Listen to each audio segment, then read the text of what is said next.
Welcome back here with Goldberg. Today we're going to be talking about a very modest proposal. Yeah, that's what you are, my friend. The Case for Adding 672 Million More Americans by Mathieu Y. Iglesias. And this is another good example of how progressives cannot extricate themselves from the globalist pro-growth cult. So let's take a look. The United States is not full. Yes, it is. It is empty. We don't have a lot of density per square mile. We could have more people, and we would just be like France or even less than Germany. See, Iglesias, we don't want to be that way. We want to actually have, nature and, be able to explore stuff, farms. Yeah, just a suggestion. Seems almost impossible to imagine, in large part because the system is dysfunctional, the absence of the shared sense of purpose that once bound the national experiment. That purpose was predicated on us being more of a homogeneous country. Yes, I know you say the Southern Europeans, the Irish, didn't really fit in, but they still assimilated to the main line in many respects. And even if you weren't one of those groups, you still attempted to do so. It was imperfect, certainly, but this idea that everyone's just going to unite around growth is so laughable, and there's no basis for it really in history. And he goes, when America faced down Nazi Germany and the Soviet Union, we were the big dog. You gotta love when these progressives try to co-opt all these predominantly straight white males who fought Nazis as though somehow they're part of the same group, when these guys would probably not agree with anything that you're saying. I mean, it's almost as though, suppose that Ian Omar said something like this, when we fought the Nazis. I mean, first of all, how many Somalians were in the country when we fought the Nazis? Secondly, she hates straight white men. Well, and that's not true. She likes sleeping with them. She just doesn't like them politically, I guess.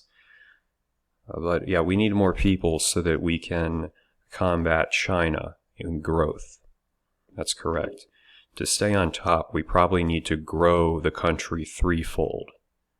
You see, that's right, because you have your growth and your index funds, your 401k growth, and Jeb Bush, slow clap please, and then you have more growth, and then you take your eugenics because you're not really experiencing growth, and you try to use game on your wife because you've been married like 10 years and she's experiencing growth. And then what you actually see is that her boyfriend is also feeling growth, and so you're like, oh, should I feel growth of anger or growth of happiness? So you take the cuck pill, and then you see your alimony is experiencing growth. And then next thing you know, the mental illness has growth, and then the tumor has growth. And then you're seeing a growth in all your assets taken away so you can afford Medicaid, so you can be in the nursing home as they take your growth. And then you die, and then there's growth, so the government taxes it with the estate tax to remove all the growth. So it's a great system, obviously. And here he goes. We probably need to grow the country threefold to 1 billion Americans.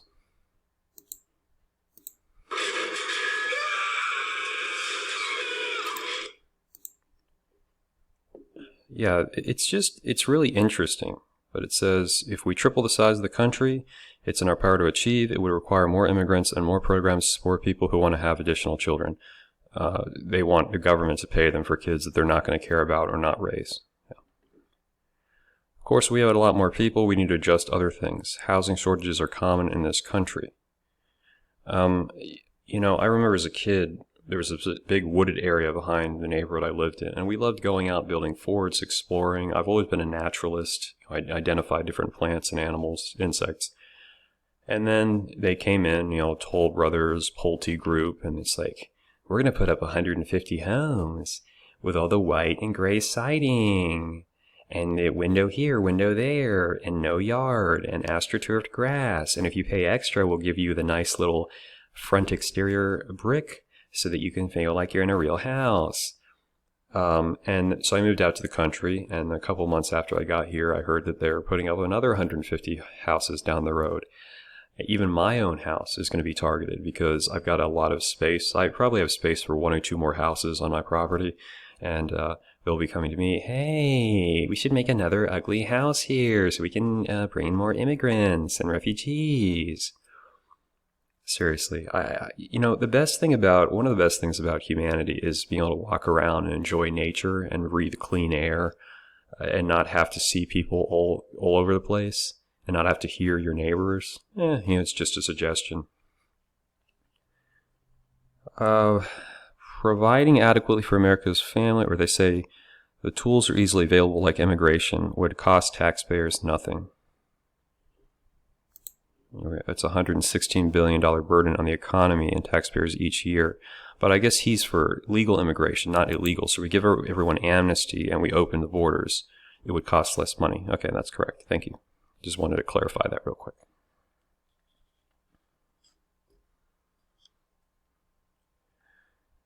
The solution is to build more houses so people can move to in-demand cities.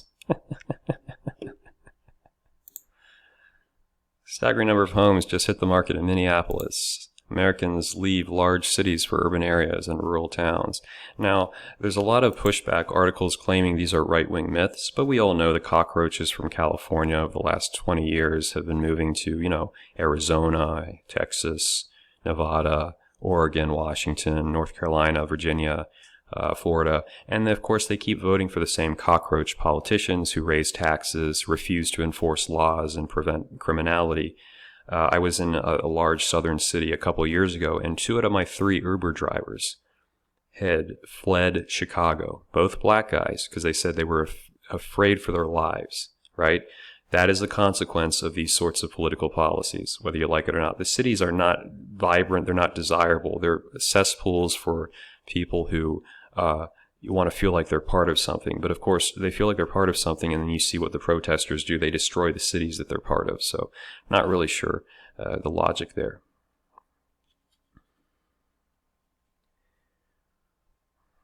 And so we can move ahead. The advantage we have is that we're a beacon of freedom unto the world. And now we shouldn't recklessly throw the borders open just anyone who shows up in.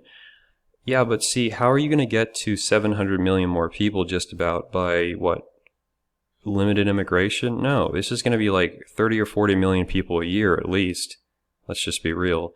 How are you going to vet those people? Oh, the FBI. We can trust the FBI. Okay, that's correct. The FBI is going to vet 30 million people a year, or whatever it might be. But you're not going to do this just by growing the population. You're going to have a lot of immigration, of course. But we have this sort of form of civic nationalism everyone can get around. No, we have an exploitive, corrupt new colonialism. You see, colonialism of the past, when it was done right, to a limited extent with Britain, but also like Italy. Italy went to Libya and they settled like 20,000 people, especially poor folks, a year to develop the land. The idea was we're creating a new country. We're going to make you richer working together. Same thing they were trying to do in Ethiopia. That's why they ended the slave trade and they were improving public health. And the difference is what happens now. Rich countries take well-educated people from poor countries and also cheap labor. And they send back, their remittances or foreign aid. The foreign aid gets gobbled up by corrupt interests. No investments are made in education or public health. So people still have kids they can't afford. You still have poverty. And these countries essentially become sponges you squeeze stuff out of when you need it. It's this weird form of economic nationalism. You're saying, okay, does Canada also need 1 billion people? What about Brazil? Does everyone need to be competing for growth? You see how ridiculous it becomes? Where are you going to find enough people so everyone has enough population to compete? It becomes an extremely short-sighted point of view when we should be thinking the next 50 or 100 years, not the next 10 years. Reproductive freedom is important, but in practice, Americans have less children than they would like to. Women want to have 2.7, but probably will have 1.8. And this is because it's expensive and difficult to have kids. Yeah, that's true, but there's also other reasons. Obesity, I think over 50% of women are obese or pretty close to that. That might affect things. Women rate men as less masculine, less dateable when they've got a cat in their lap.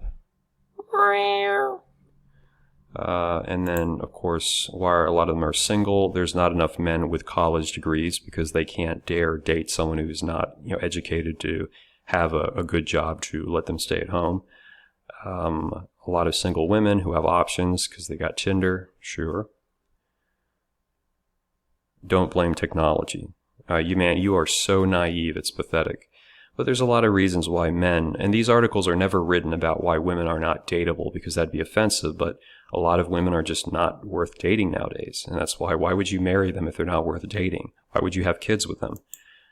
It's not just the cost of living, but of course that's a big part.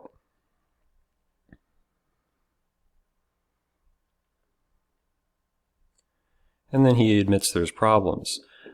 Traffic jams, not a problem. You can just be like Dhaka, Bangladesh. Rent could go up. Rent has been going up because you keep bringing people into the country. Yeah, that's right. Water access could be stretched thinner. Yeah, you know how much water people use on average? And now you want more people in there? I mean, the Flint water crisis, the fact that a lot of American drinking water isn't fit to consume, but bringing more people in is going to make it better. Do you know how expensive and complicated it is to treat water? We have large cities even that dump basically raw sewage into the main waterways because they don't have the resources or the money to clean it up. And we need more people. That's how it's going to be addressed.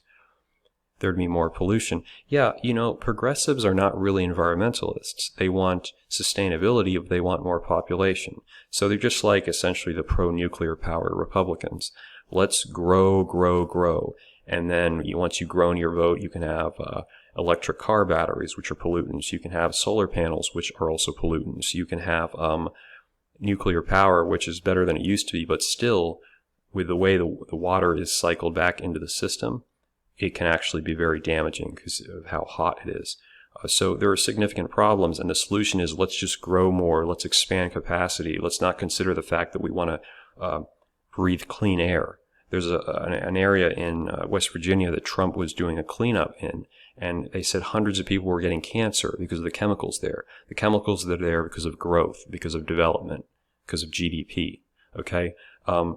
At a certain point, you have to decide, what do you want to live in? Do you want to have farms? Do you want to have nature to explore and enjoy? Or do you want to have a bunch of ugly subdivisions, strip malls, and a diversity of restaurant choices? Ask yourself that question. We need to be serious, and we need to stop having this mentality because it's going to destroy the world, frankly. More so than any war, it's this type of behavior that says, let's just keep building here. Let's develop because it'll make people rich, even if it destroys the scenery and it pollutes the world, right? In the future, they probably won't even let you grow your own food because there won't be space. They'll say you can have a little, Pop-Tart in the microwave that turns into a Happy Meal like in Spy Kids or The Replicator. This is just sickening. So give me your thoughts. Do you want 672 million more people? Nah, many of you probably want more than that.